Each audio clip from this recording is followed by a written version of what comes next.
आर्थिक मंदी के पूरे कॉन्सेप्ट को समझाने के लिए आज हमारे साथ एक बहुत ही खास मेहमान हैं।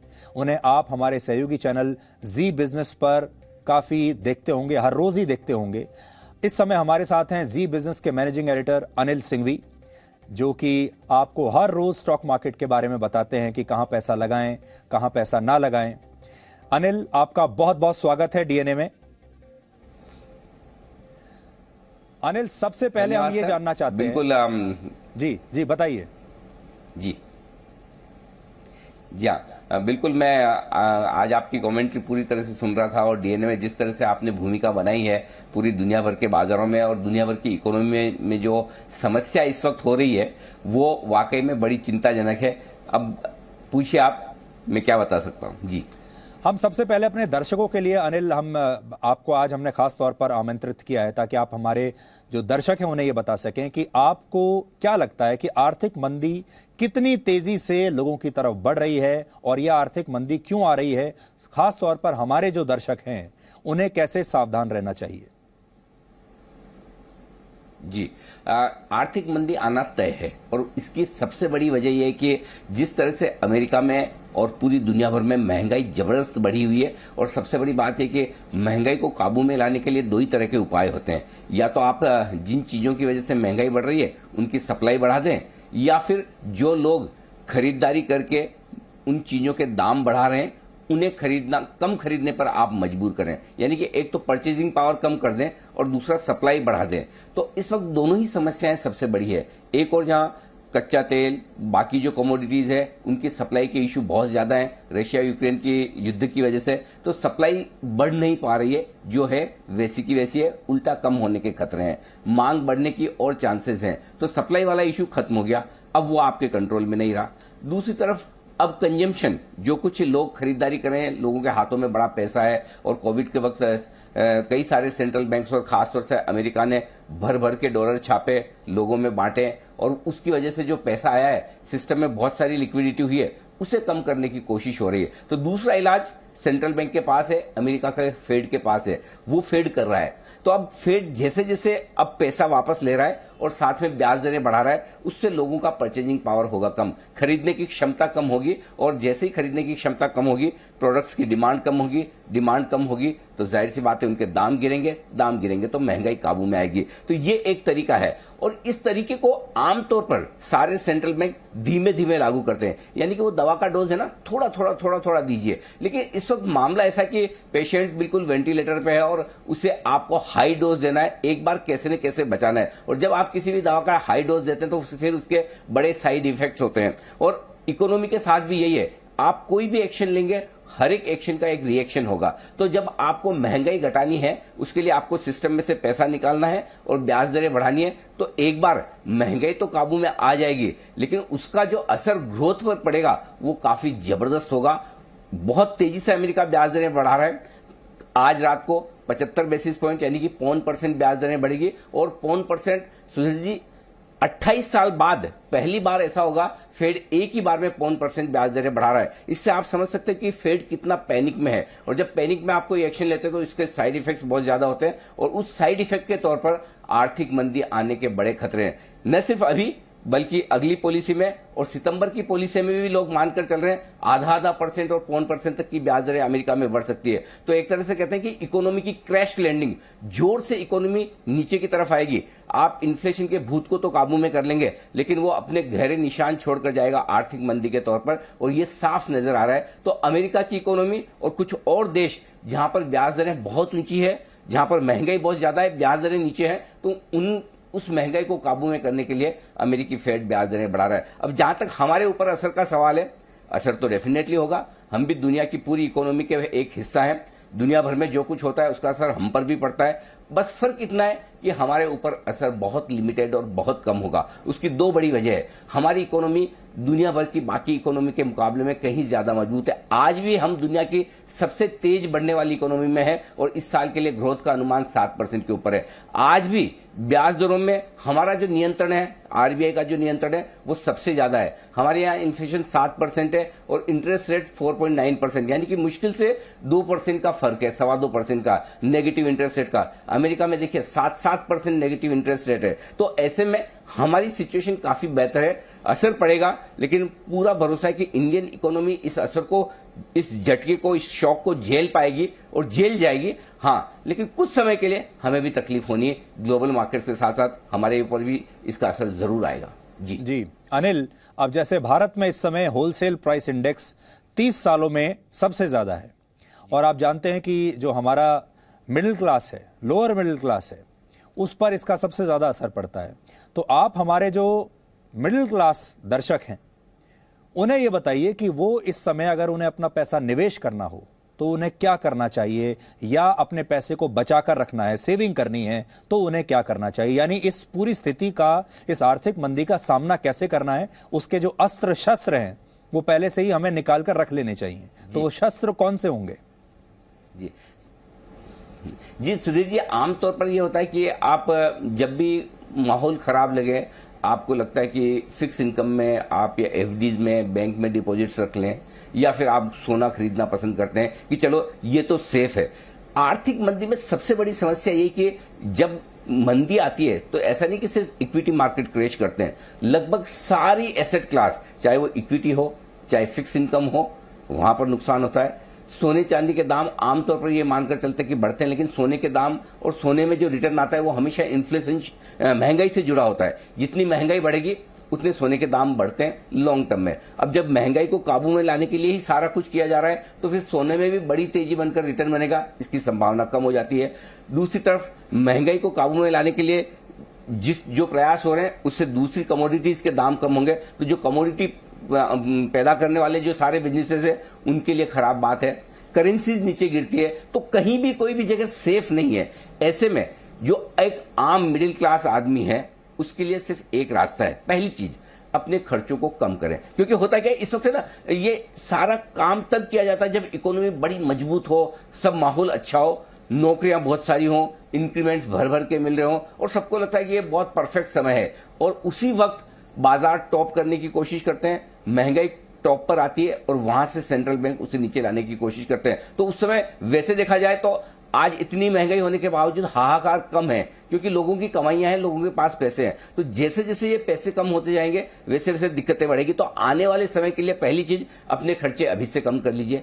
दूसरी चीज, कोई भी एसेट क्लास आपकी खतरे से खाली नहीं है, इसलिए बेहतर है आप पैसा शॉर्ट टर्म डेट फंड्स में लगाएं, जो छोटे समय के लिए आपके लिए एफडीज हो सकती है। इस समय 5 साल, 10 साल, 8 साल की एफडी में पैसा लगाने का वक्त नहीं है। इस समय सिर्फ 3 महीने, 6 महीने की एफडी में लगाएं पैसा, क्योंकि जैसे जैसे ब्याज दरें बढ़ेंगी आपके कर्ज की ईएमआई तो बढ़ जाएगी, साथ में डिपॉजिट की दरें भी बढ़ेंगे। तो अगर आपने अभी से 5 साल के लिए लॉक कर दिया, एफडी कर दी, तो बढ़ी हुई ब्याज दरों का फायदा आपको नहीं मिलेगा। तो शॉर्ट टर्म के लिए अभी पैसा लगाएं, और जैसे जैसे ब्याज दरें ऊपर आती रहें वैसे वैसे आप एफडी में पैसा कन्वर्ट करें। तो इस वक्त सबसे बड़ा काम जो आमतौर पर एक मिडिल क्लास आदमी को करना है, पहली चीज ये सोचकर कि मुझे भविष्य के खतरे को देखते हुए पैसा बचाना है, अपने खर्चे कम कर लेने हैं, आज की अच्छी सिचुएशन को ध्यान में रखते हुए कल आने वाली तकलीफ की तैयारी करनी है, और शॉर्ट टर्म के लिए पैसा लगाइए। हाँ, जब मंदी आ जाए, माहौल बहुत खराब हो, तब आपको इक्विटी, गोल्ड जैसी अच्छी एसेट क्लास में उस वक्त पैसा लगाना है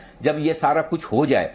अभी शुरुआत हुई है, अभी एक्शन की शुरुआत हुई है, हो सकता है यहां से आगे आने वाला समय थोड़ा मुश्किल भरा रहेगा। तो उसके लिए आपके पास एक ही तरीका है, कैश रखें अपने पास, बैंक बैलेंस बनाए रखें, शॉर्ट टर्म फिक्स इनकम में पैसा लगाएं, और जब मौका मिले, माहौल बहुत खराब हो, उस समय आप इक्विटी जैसी रिस्की एसेट क्लास में, गोल्ड जैसे इन्वेस्टमेंट की तरफ जाएंगे, तो वहां से जो रिटर्न मिलेंगे वो बहुत बेहतरीन होंगे और बहुत फायदेमंद होंगे। एक और चीज सुधीर जी जो बताना चाहता हूं वो ये कि मंदी से डर सबको लगता है, लगना भी चाहिए। अब तक दुनिया में, स्पेशली अमेरिका में 14 ऐसे मौके आए जहां रिसेशन हुए हैं, 14 मौके आए, लेकिन हर रिसेशन के बाद बाजारों में, हर तरह के बाजारों में तेजी होती है। और आप देखिए ना, हमने 100 से सेंसेक्स शुरू किया था, और 42 साल 43 साल में 100 वाला सेंसेक्स आज भी 55,000 है। तो उससे आप अंदाजा लगा सकते हैं कि 40-45 साल में 550 गुना रिटर्न अगर सेंसेक्स में आता है, तो हर मंदी के बाद बड़ी तेजी बनती है, पिछले वाले जो लेवल्स होते हैं उससे ऊपर बाजार जाते हैं। बस तैयारी हमारी ये रखनी है कि उस मंदी के वक्त हम मौके को ले पाएं और उसके लिए तैयार रहें। तो थोड़ी सावधानी अभी रखेंगे तो आपके लिए आगे बहुत बेहतरीन मौके बनेंगे। जी जी अनिल, पूरी दुनिया के शेयर मार्केट क्रैश कर रहे हैं, पूरी दुनिया की जो हर देश की करेंसी टूट रही है, इस समय पूरी दुनिया में महंगाई है, चाहे गोल्ड ले लीजिए, सिल्वर ले लीजिए, सब कुछ टूट रहा है। ये सब सुन के कई बार ऐसा लगता है कि डिप्रेशन सा होने लगता है। और आपकी बातें भी जो हम सुन रहे हैं अभी, और आप तैयारी तो हमारी पूरी करवा रहे हैं हमारे दर्शकों की, लेकिन वो भी ऐसा है कि जैसे कहते हैं ना कि मृत्यु के बाद आपको स्वर्ग मिलेगा, मृत्यु के बाद सब कुछ बहुत अच्छा हो जाएगा। तो जब बचेंगे तो ये सब कुछ होगा। तो हमारे बहुत सारे दर्शक, क्या ये मंदी इतनी तेजी से आ रही है कि डिप्रेस्ड होने की आवश्यकता है? बिल्कुल नहीं, ये पहली और आखिरी मंदी नहीं है, और ये पहली और आखिरी बार ऐसा नहीं होने जा रहा है कि बाजार बंद हो जाएंगे। लोगों को ये लगता है कि बस अब तो ताला ही लग जाएगा, सब कुछ खत्म हो जाएगा, दुनिया ही खत्म होने वाली है। ऐसा कुछ नहीं है, ये साइकिल्स हैं। तेजी भी इतनी तेजी से आई। और एक और चीज सुधीर जी मैं बताना चाहता हूं, हाल ही में जो बड़ा बदलाव हुआ है दुनिया भर के मार्केट्स में, वो ये, पहले एक जमाना था 8-8 साल का साइकिल होता था, कमोडिटीज की तेजी और मंदी 8 साल में होती थी, इक्विटी मार्केट्स की तेजी 8 साल में होती थी। आप देखिए मार्च 2020 में क्या हुआ है, मुश्किल से 60 दिन की मंदी रही कोविड के वक्त, और बाजार जल्दी से वापस ऊपर आ गए। अब मुश्किल से 2 साल हमने तेजी एंजॉय की और वापस से बाजार मंदी में जाने को तैयार है। तो ये तेजी और मंदी के साइकिल बहुत फास्ट हो रहे हैं। तो जिन लोगों को ये लगता है कि अब वापस अच्छी तेजी देखने के लिए हमको 8-10 साल का इंतजार करना पड़ेगा, ऐसा बिल्कुल भी नहीं है। दूसरी बात, आमतौर पर मंदी वाले मार्केट्स जो रहते हैं उनकी एवरेज जितना गिरते हैं बाजार अपने टॉप से, वो गिरते हैं 38%, 35 से 40% मान लीजिए। नेस्डेक तो ऑलरेडी 33% गिर चुका है, डाउ लगभग 17-18% नीचे है। तो ऐसे में गिर भी जाएंगे तब भी आपके लिए अब बहुत ज्यादा गुंजाइश जगह बची नहीं है। हमारे मार्केट सबसे बढ़िया है, सिर्फ 9-9.5% गिरे हैं। हो सकता है हम 5 से 10% और गिर जाए, टॉप से 20% नीचे आ जाए। लेकिन ये भी तो सोचिए, 7,500 का लो था निफ्टी का जब मार्च 2020 में हमने कोरोना के वक्त लो बनाए, वहां से दुगुनी से ज्यादा बढ़े हैं। तो इसलिए ऐसा बिल्कुल भी निराश होने की जरूरत नहीं है, सामना करना है। एक ही तरीका है जो मैं दर्शकों को हमेशा कहता हूं कि 6 महीने 12 महीने अपने पोर्टफोलियो को मत देखिए, एक बार खाली क्वालिटी चेक कर लीजिए। आपके पास अच्छे शेयर हैं, आपके पास अच्छे म्यूचुअल फंड है, 6 महीने साल भर शांति से रख दीजिए साइड में। अगर पैसा है तो तैयार रहिए, जब भी बाजार मौका देगा और पैसा लगाना है, नहीं है तो भूल जाइए। अच्छे शेयरों में पैसा हमेशा बनेगा।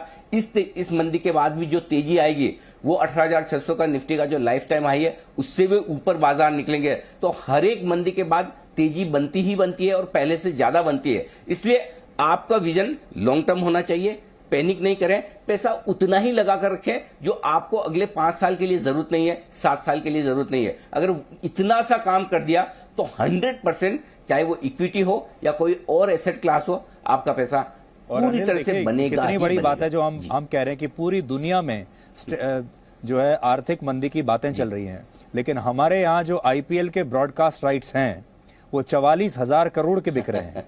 एक आईपीएल के मैच की जो कीमत लगाई जा रही है वो 107 करोड़ लगाई जा रही है।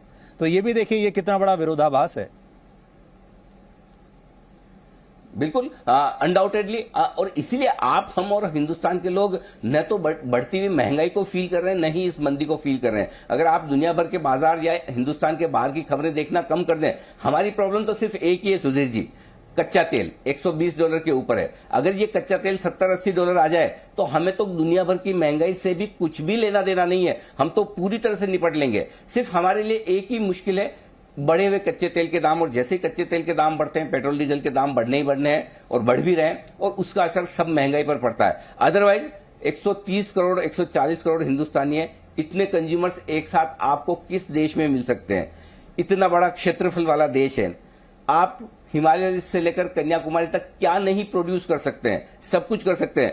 हिंदुस्तान की इकोनॉमी इसीलिए बेहद मजबूत है और इस वक्त मेरे ख्याल से one of the best period में चल रही है। फर्क सिर्फ इतना है, हम ग्लोबल मार्केट से जुड़े हैं। वो कहते हैं ना कि अगर हमारे पड़ोसी के घर में कोई ऐसा खराब माहौल हो गया हो, कोई बुरी खबर आ गई हो, तो हम तो उत्सव नहीं मना सकते, हमें भी साथ देना होगा। तो बस वैसा ही माहौल है। दुनिया भर के बाकी इकोनॉमी में समस्याएं बहुत ज्यादा है, हमारी छोटी है। हमारी समस्या सिर्फ कच्चा तेल है। एक बार क्रूड कंट्रोल में आ गया तो हमारी इकोनॉमी बहुत बेहतर है। एक और चीज जो कहना चाहता हूं, अगला बड़ा ट्रिगर जो दुनिया भर की इकोनॉमी के लिए और हमारे बाजारों के लिए हो सकता है वो है कि अगर रशिया और यूक्रेन के बीच में ये जो युद्ध चल रहा है, अगर इसका शांतिपूर्वक समझौता होकर ये खत्म हो जाए तो कच्चे तेल के दाम भी आसानी से $20-30 नीचे आ सकते हैं। और जैसे ही ये हुआ, हमारे बाजारों की समस्या तो खत्म है, काफी हद तक हम निपट लेंगे। तो सिर्फ एक ही बड़ा ट्रिगर है हमारे लिए, जोकर इन द पैक, कच्चा तेल, क्रूड। जी अनिल, बहुत बहुत शुक्रिया। आपने बहुत ही सरल भाषा में, बहुत ही थैंक यू सर, दिलचस्प भाषा में हमारे दर्शकों को बहुत अच्छी तरीके से बता दिया, और ये भी बता दिया कि अभी डिप्रेशन में जाने की कोई आवश्यकता नहीं है, कोई परेशानी की ऐसी बात नहीं है। आप स्मार्ट इन्वेस्टमेंट के साथ, स्मार्ट प्लानिंग के साथ इस आर्थिक मंदी का सामना कर सकते हैं। अनिल, बहुत बहुत शुक्रिया। Thank you sir. जब पूरी दुनिया आर्थिक मंदी की आहट से परेशान है, तब भी भारत की अर्थव्यवस्था बहुत अच्छा प्रदर्शन कर रही है, जैसा कि अनिल बता रहे थे। और अनुमान है कि इस वित्त वर्ष में भी भारत की अर्थव्यवस्था 7 से 8% की ग्रोथ रेट से बढ़ेगी, और यह ऐतिहासिक होगा। और भारत इसके लिए बहुत कोशिश भी कर रहा है। पिछले कुछ समय में हमने रशिया से कच्चे तेल का आयात अपना बढ़ा दिया है, और ये कच्चा तेल हमें बहुत भारी डिस्काउंट पर मिल रहा है। दुनिया में अभी प्रति बैरल कच्चे तेल की कीमतें $120 के आसपास हैं, जबकि रशिया भारत को $90 प्रति बैरल कच्चा तेल दे रहा है। यानी प्रति बैरल हमें $30 यानी लगभग $2,500 का फायदा इस समय भी हो रहा है। Presenting B News app, available on Google Play and App Store. Download it now.